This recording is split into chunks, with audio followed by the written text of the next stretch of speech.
अल्लाह ताला के अलावा वो कौन था जिसने हजरत जिब्राइल अलैहिस्सलाम जैसे ताकतवर फरिश्ते को भी डरा दिया था। एक मर्तबा हमारे नबी मोहम्मद सल्लल्लाहु अलैहि वसल्लम और हजरत जिब्राइल अलैहिस्सलाम एक साथ बैठकर बातें कर रहे थे और अचानक से आसमानों को चीरते हुए एक और फरिश्ता इस जमीन पर आया, जिसे देखकर हजरत जिब्राइल अलैहिस्सलाम छोटे हो गए और पीछे हटने लगे, जैसे कि वो उससे डर रहे हो। वो फरिश्ता हमारे नबी पाक सल्लल्लाहु अलैहि वसल्लम के पास आया और कहने लगा, ऐ अल्लाह के नबी, मुझे अल्लाह ने भेजा है और आपके लिए दो फरियाद लेकर आया हूँ। या तो आप अपनी जिंदगी एक आम इंसान की तरह गुजारे या फिर एक बादशाह की तरह। आपने पहली फरियाद को अपना जवाब दिया और वो फरिश्ता वहाँ से चला गया। उसके बाद आप सल्लल्लाहु अलैहि वसल्लम ने हजरत जिब्राइल अलैहिस्सलाम से पूछा, आप इतना डर क्यों रहे थे? हजरत जिब्राइल अलैहिस्सलाम ने कहा, मैं अल्लाह की कसम खाता हूँ कि मैंने कभी नहीं सोचा था कि ये फरिश्ता कभी इस दुनिया में भी आएगा। आप सल्लल्लाहु अलैहि वसल्लम ने कहा, इस फरिश्ते का नाम क्या है? जिसके जवाब में हजरत जिब्राइल ने फरमाया, इसका नाम इसराफील है और ये वही फरिश्ता है जो कयामत के दिन सूअर फूकेगा।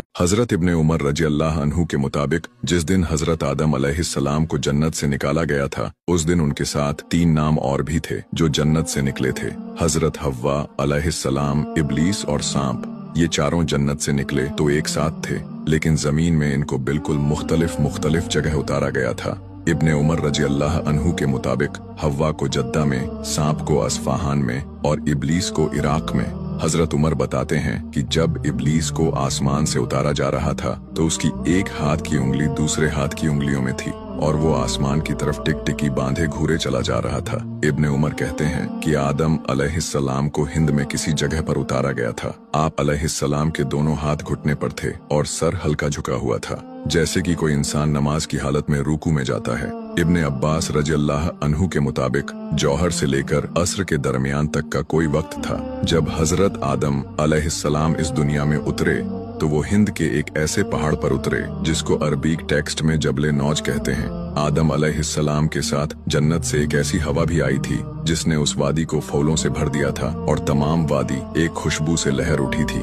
हजरत आदम अलैहिस्सलाम के साथ जन्नत से कुछ और भी चीजें उतरी थीं, जिसमें हजरे अस्वद, जो उस वक्त दूध से भी ज्यादा सफेद था। उसके बाद एक जन्नती लकड़ी का असा जो बाद में हजरत मूसा अलैहिस्सलाम के पास भी आया था, और भी कई चीजें जन्नत से आप अलैहिस्सलाम के साथ उतरी थीं।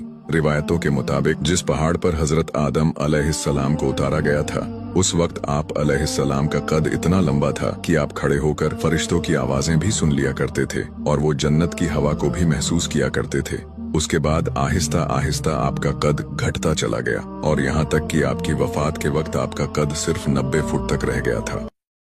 जब हजरत दाऊद अलैहिस्सलाम बनी इजराइल में बादशाह बने तो आपने बड़े अच्छे निजाम के साथ अपनी बादशाहत संभाली। आज से 3000 साल पहले हफ्ते की एक सुबह की, जब अभी सूरज तूलू भी नहीं हुआ था, आदम अलैहिस्सलाम से तोहफे में मिली उम्र को मिलाकर 100 साल के होने पर हजरत दाऊद अलैहिस्सलाम अपनी तशबीहात के खातिर अपनी इबादत गाह गए। और जब आप वापस आते हैं, देखते हैं कि किले के बिल्कुल दरमियान शहन में एक शख्स खड़ा हुआ है। आप बड़े हैरान हुए और पूछा कि तुम कौन हो और बंद दरवाजों में से अंदर कैसे आए? उस शख्स ने जवाब दिया, जब मुझे आना होता है, कोई दरवाजा, कोई रुकावट मेरे दरमियान में नहीं रहती है। इसी बात से दाऊद अलैहिस्सलाम समझ गए ये मलकुल मौत है और इस तरह आप अलैहिस्सलाम की रूह आपके जिस्म से जुदा हो गई।